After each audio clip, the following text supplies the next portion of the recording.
So, the hip hinge, the deadlift, and the kettlebell swing all work along the same continuum. However, if we don't have a really good understanding, awareness, and a practical application of a hip hinge, then both our deadlift and certainly our swing are going to be suboptimal, and we're not going to have a good performance level with them. So, the hip hinge position is the ability to hinge from the hips while maintaining a good spinal position and while we're not excessively flexing at the knee joint.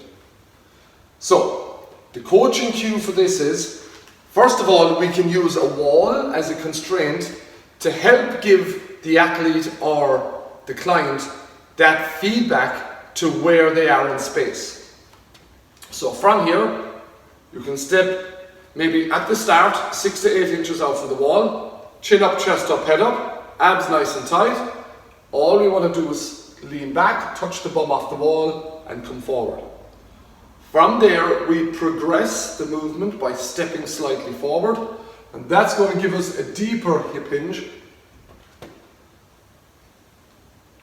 as we touch the bum to the wall. Again, what most people will ask is, what do we do with the knees? So my cue is to keep the knees soft. We don't want to keep them locked, okay? We want to keep them soft. And as we perform the movement, we can see that